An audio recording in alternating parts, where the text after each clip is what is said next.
Hello everyone, this is your guide, your instructor, your friend Imran Afzal. And today I want to give you a few tips on your interview skills. And that is asking questions. Excuse me.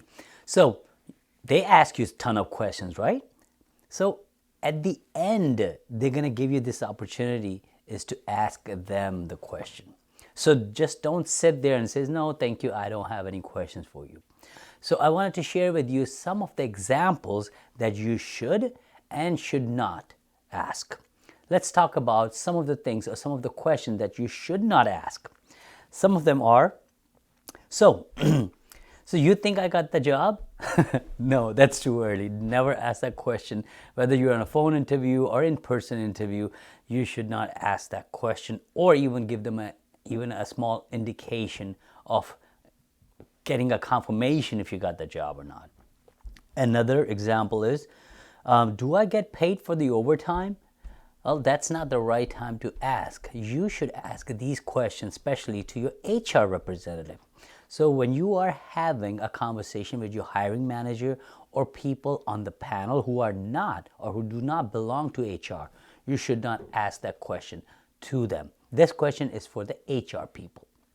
Another example is, can I work from home twice or three times a week?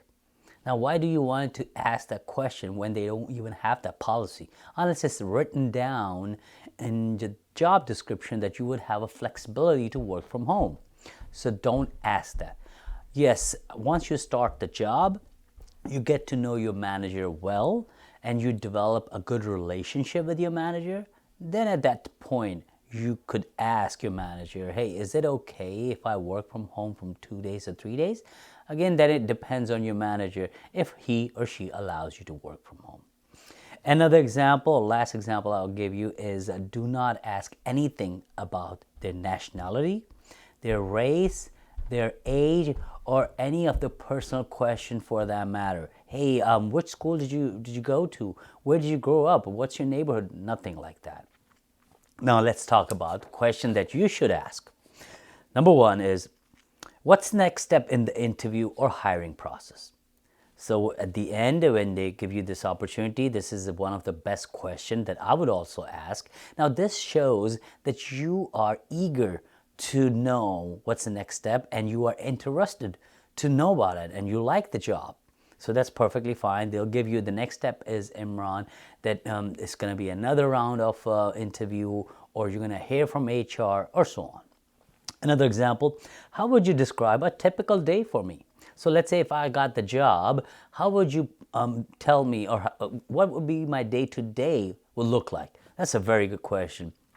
I love to ask that question as well because it serves two purposes. One, it shows that I'm very interested in the job and it seems like as if I already got the job. And second, when they actually tell you that how the day looks like, you will have an idea how much work you have to do and what do they expect from you. Another example is, how can I be successful in this role?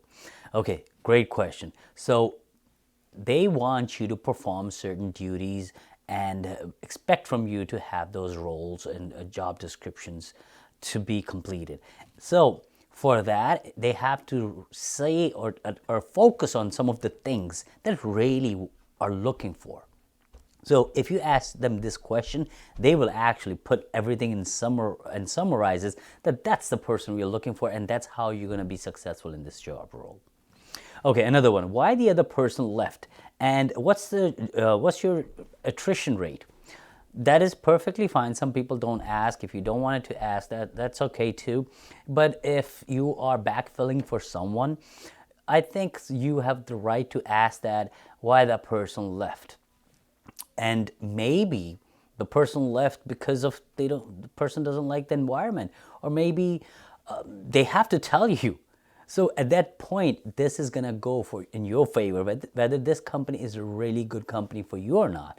Because it's not really you getting a job. You have to make sure the job that you're getting is actually something that you really want to work for. Maybe 2 months later, you really don't like and you're back on the market and looking for a job. Really, you want to waste that time? So make sure you do ask that question. Another one is, how many people will I be working with? That gives you a sense of the team, how big the team is. And moving forward, do you expect the responsibility of this role to change in the near future? That shows that you want to grow in that role. And another one, or I would say the last one, is there a travel involved, or do I have to work overtime? That is fine. You could ask for if you are expected to work for overtime, or if you're expected to go and travel for some percentage or not. If you cannot travel, that's the right time to know, so you don't have to waste more time and go for more interviews and then later on find out, oh, well, this requires travel, which you really can't do. So these are the few questions that you should ask, and few of them that I covered earlier that you should not ask. And I hope this really helps.